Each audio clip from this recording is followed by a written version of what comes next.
رضي الله عنهم ورضوا عنه وأعد لهم جنات تجري تحتها الأنهار خالدين فيها أبدا ذلك الفوز العظيم.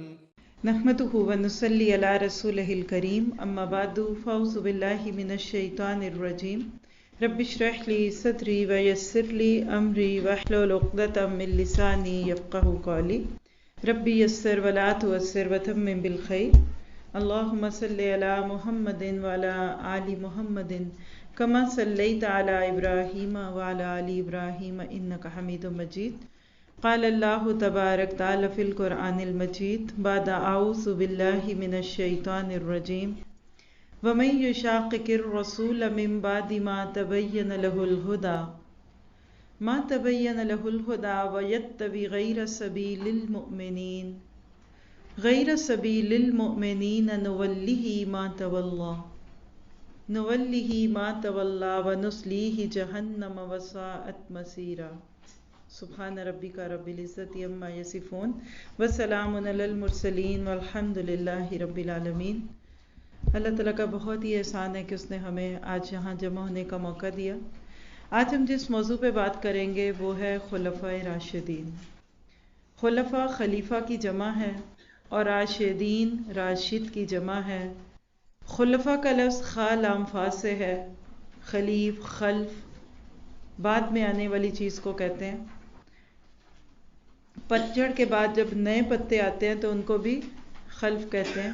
اسی طرح سے اللہ سبحانہ تعالیٰ نے انسان کے دنیا میں آنے کے مقصد میں جو چیز رکھی تھی انی جاعل فی الارض خلیفہ. لیکن آج جس موضوع کو ہم چھیڑ رہے ہیں اس سے مراد کیا ہے؟ خلیفۃ رسول اللہ. یہ لکھ لیجئے. بعض لوگ کہتے ہیں خلیفۃ اللہ، وہ تو سبھی ہیں، لیکن آج ہم جن پیاری ہستیوں کے بارے میں کچھ بات کرنا چاہتے ہیں یہ وہ لوگ ہیں کہ جو اللہ کے نبی صلی اللہ علیہ وسلم کے بعد آپ کے مشن کے ساتھی بنے، جن کے ذریعے سے غلبہ اسلام عروج کو پہنچا. اور یہ وہ لوگ ہیں کہ جن کی شان میں قرآن میں بہت سی آیتیں ہیں. میں 3 مختلف مقامات قرآن پاک کے آپ کے سامنے رکھوں گی جو مجموعی طور پہ ہمیں صحابہ کرام کی خوبیوں کا بتاتے ہیں. پہلی تو یہی آیت جو میں نے آپ کے سامنے رکھی سورۃ نساء کی آیت نمبر 115 ہے، 115. اللہ سبحانہ تعالیٰ فرماتے ہیں وَمَن يُشَاقِقِ الرَّسُولِ، اور جو کوئی رسول کے برخلاف چلے گا. شق کہتے ہیں الگ ہو جانا، پھٹ پڑنا، یعنی ڈیویٹ ہونا، الگ فرقہ بنانا.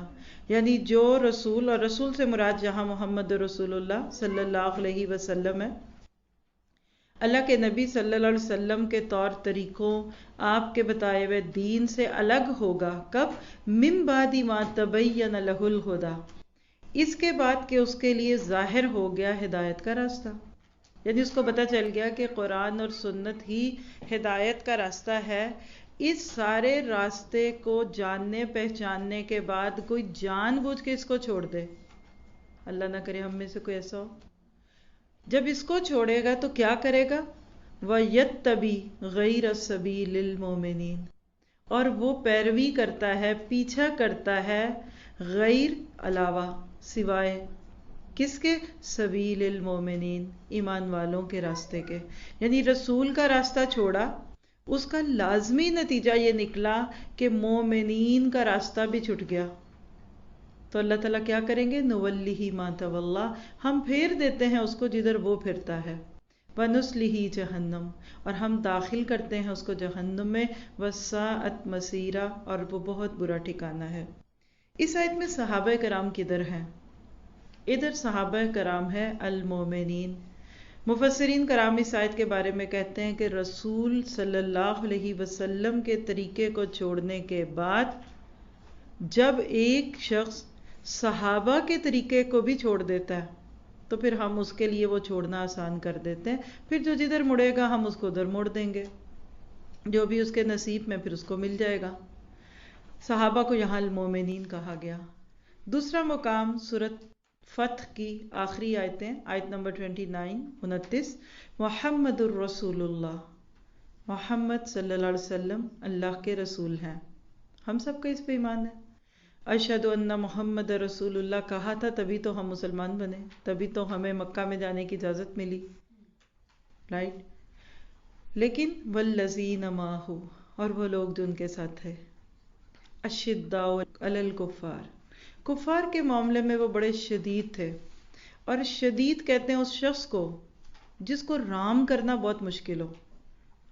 پہلوان کو بھی عربی میں شدید کہتے ہیں، یعنی جو نرم چارہ نہیں ہوتا، لوگ ایسی باتوں میں لگا کے اس کو ادھر ادھر نہ کر دے، بلکہ یہ وہ شخص ہوتا ہے جو اپنی زندگی کے معاملات میں، اصول و ضوابط میں اتنا جمع ہوتا ہے کہ جتنا مرضی کوئی اس کو ادھر سے ادھر دوسرا راستہ دکھائے وہ نہیں اس سے پلٹتا. صحابہ کرام کی شان ہے یہ، والذین معہ، نبی کے ساتھی.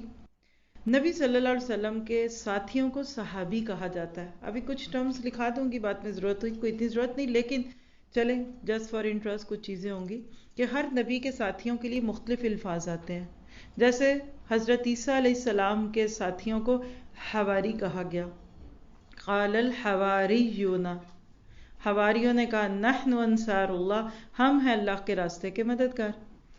لیکن نبی صلی اللہ علیہ وسلم کے ساتھیوں کو صحابی کہا جاتا ہے. وہ کون ہوتا ہے اس کی کچھ تعریفیں وہ انشاءاللہ بعد میں بتاتی ہوں، لیکن یہاں ذرا سی ان کی خوبیاں دیکھیے گا. کیسے تھے وہ؟ اشداء علی الکفار، کفار کے نظریات، ان کے عقائد، ان کے طور طریقوں، ان کے رسم و رواج کو بالکل پسند نہیں کرتے تھے، اور اتنے اسٹرانگ اینڈ فرم تھے کہ جلدی سے وہ ان کا رنگ ڈھنگ اپنا نہیں لیتے تھے. اور یہ کون کرتا ہے؟ جس کا اپنا رنگ پکا ہوتا ہے. صبغۃ اللہ ومن احسن من اللہ صبغہ، رنگ اللہ کا، اور کون ہے زیادہ پکا اللہ کے رنگ سے؟ جس کپڑے کا اپنا رنگ پکا ہوتا ہے نا، وہ دوسرے کا رنگ نہیں لیتا. کالے رنگ کو دیکھیے، کالا رنگ جب اترتا ہے نا تو ساروں پہ اپنا رنگ چڑھا دیتا ہے، لکھ کے دیکھ لے. اور کالے کپڑے کو اب کسی دوسرے کپڑے کے ساتھ رنگ لے، کچھ نہ کچھ کالس تو اس میں ڈال ہی دیتا ہے. یہ ہے مومن کا رنگ. مومن سفید کپڑے کی طرح نہیں ہوتا کہ اپنا کوئی رنگ ہی نہیں. پنک کے ساتھ دھویا تو پنکش ہو گیا، بلو میں دھویا تو بلو ہو گیا. جس رنگ کے پاس پڑا، آپ دیکھیں کہ وائٹ کلر کے ساتھ ہلکا سا بھی کوئی کپڑا رکھ دو تو اس کا رنگ آ جاتا ہے. مومن کا رنگ کیسا ہوتا ہے؟ شدہ، شدید ڈارک شیڈ ہوتا ہے مومن کا، پکا گوڑا رنگ. صحابہ کا رنگ یہی تھا. اتنا مان تھا ان کو اپنے اس رنگ پہ کہ بادشاہوں کے درباروں میں بھی جا کے فخر سے کہتے تھے ہاں ہمیں پتہ ہے، ہمیں یہ چیز اچھی لگتی ہے. لوگ ان کو جھکا نہیں سکے، توڑنے کی کوشش کی، گردنیں تو کٹوا دی لیکن اپنے رنگ سے نہیں ہٹے. جبکہ آپس میں رحماء بینہم، رحیم سے، رحم والے، سافٹ ہارٹڈ، کائنڈ، آپس میں بڑے رحیم ہوتے ہیں. صحابہ ایک دوسرے کے ساتھ رحم کا معاملہ کرتے تھے، محبت کا معاملہ کرتے تھے. صحابہ کا آپس میں پیار لیگ پولنگ کا نہیں تھا، دوسروں کے سامنے اس کی برائیاں بیان کرنا نہیں تھا. وہ کیا تھے کہ اتنے کائنڈ تھے کہ ایک جنگ کے موقع پہ جب زخمی پڑے ہوئے ہیں لوگ اور ایک پانی کا پیالہ ایک صحابی کے پاس پہنچتا ہے، جنگ یرموک کا واقعہ ہے، منہ کے پاس لگانے کی دیر ہے کہ قریب سے ایک اور آواز آئی کراہنے کی، تو خود پینے کی بجائے کہا اس کو دے دو. ادھر دیا تو اس کو تیسرے کی آواز آئی اور وہ ایک پانی کا پیالہ یوں گھوما. کوئی ایک پینے لگتا تو دوسرے کی ضرورت کو اپنے اوپر ترجیح دے کے چھوڑ دیتا، اور اخیر وہ پیالہ پہلے کے پاس پہنچ گیا، کسی نے بھی نہیں پیا.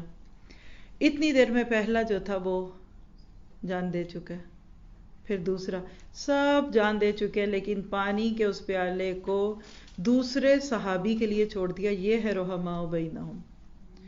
میں نے پوری روٹی کیا کھانی، آدھی تم کھا لو. شیئرنگ، کیئرنگ، آپس میں بڑے پیار کرتے تھے.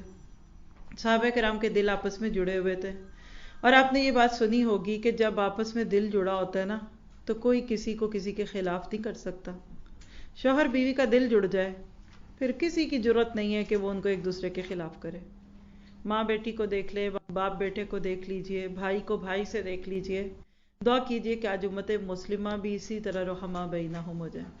وہ یہ نہیں کہتے کہ ان مسلمانوں سے تو کافر اچھے ہیں.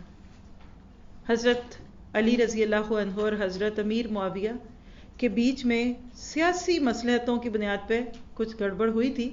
کل کے سیشن میں ہم سنیں گے کچھ چیزیں حضرت علی کے ٹاپک کے اندر جب آئیں گی.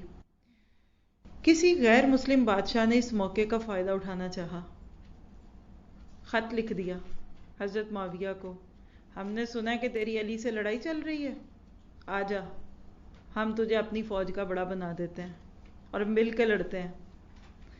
حضرت معاویہ کا جواب سن لیجئے. انہوں نے کہا، تم کون ہوتے ہو بیچ میں بولنے والے؟ میرا علی کے ساتھ جو معاملہ چل رہا ہے یہ ایک سیاسی معاملہ ہے. میں ان کو بھی جنتی سمجھتا ہوں اور خود کو بھی حق پہ سمجھتا ہوں. خبردار اگر تو نے حضرت علی کے خلاف فوجیں اکٹھی کی تو سب سے پہلا تیرا مقابلہ کرنے والا میں ہوں گا. رحماء بینہم. اتنا پیار، اتنا ایک دوسرے کا خیال تھا ان کو. دو صفتیں سن لی.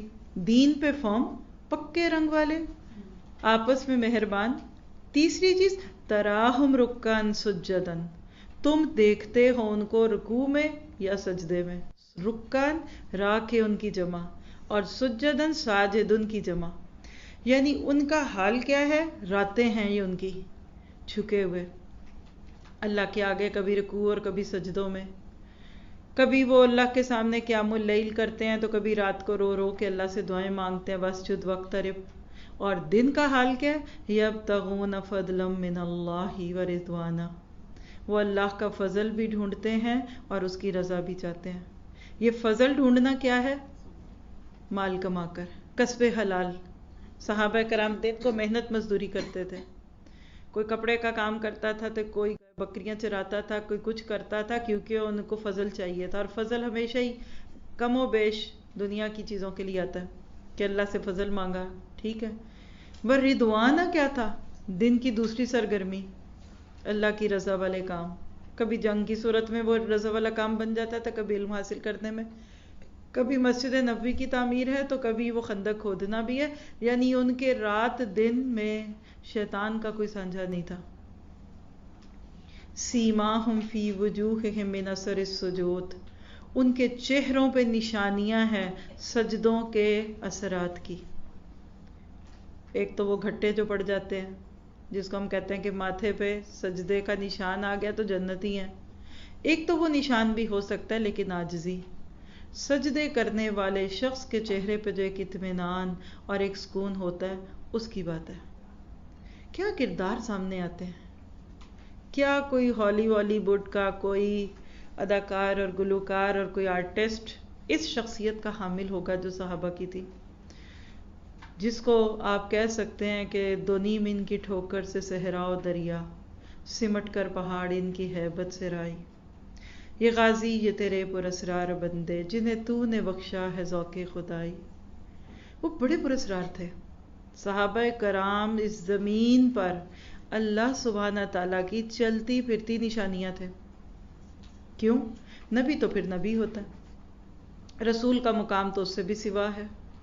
اگر اللہ کے رسولوں اور اللہ کے نبیوں نے کوئی خلاف طبع کام کیے تو کوئی بات نہیں، اللہ نے ان کے دل دھوئے ہوئے تھے. حیرت اگر ہوتی ہے تو سب سے پہلے اس صحابی پہ ہوتی ہے کہ جو نبی تو نہیں تھا، نبوت سے ایک سیڑھی نیچے تھا، لیکن اس کی زندگی سمع و اطاعت کا نشان تھی. اور اللہ کے نبی صلی اللہ علیہ وسلم کے صحابہ اصل میں آپ کا خزانہ تھے. ہم خلفائے راشدین کی بات کرنے لگے ہیں تو یاد رکھیے گا کہ کسی بھی انسان کی آج کے دور میں ویلیو کس چیز سے ہوتی ہے. مثلا آپ انگلینڈ میں بیٹھے ہوئے ہیں، کچھ لوگ امریکہ میں ہیں، کچھ کینیڈا میں ہیں، کچھ ناروے میں ہیں، کچھ پاکستان میں ہیں. موسٹلی کسی انسان کی ویلیو یا اس کا مقام کس چیز سے پہچانا جاتا ہے؟ نمبر 1، کہاں سے پڑھا ہے، کس کا شاگرد ہے، کیا اعزاز ملا اس کو، ڈگریاں کیا ملی، یہی پوچھتے ہیں نا. اچھا آکسفورڈ یونیورسٹی سے، او ماشاء اللہ، اور رینگلر کی ڈگری، اوہ، اور ساتھ ہی سانس بند ہونے لگتا ہے، فر انگلش بولتا ہے. صحابہ کرام وہ شخصیات تھی، وہ پراسرار بندے تھے کہ جو پڑھے مکہ اور مدینہ کی بہترین یونیورسٹی سے، جس کو اصحاب صفہ کہہ لیں، جس کو صفہ اکیڈمی کہہ لیں، جن کو دار ارقم میں اللہ کے نبی سے سیکھنے کا موقع ملا، اور جن کا استاد یا جن کے وہ شاگرد تھے وہ کون تھے؟ محمد رسول اللہ صلی اللہ علیہ وسلم۔ دنیا میں اللہ کے نبی صلی اللہ علیہ وسلم سے بڑا کوئی استاد ہو سکتا ہے؟ آپ سے بھی زیادہ کوئی کامیاب اور اچھے طریقے سے ٹیچ کرنے والا استاد ہو سکتا ہے؟ صحابہ کرام اس استاد کے شاگرد تھے۔ اعزاز کیا ملا؟ رضی اللہ عنہم ورضوا عنہ ذالک لمن خشی ربہ، سورہ بینہ میں آتا ہے اللہ ان سے راضی ہو گیا اور وہ اللہ سے راضی ہو گئے، اور یہ اعزاز خیر اس بندے کے لیے ہے کہ جو اللہ کے سامنے کھڑا ہونے سے ڈر گیا۔ رضي الله عنهم ورضوا عنه ذلك لمن خشي ربه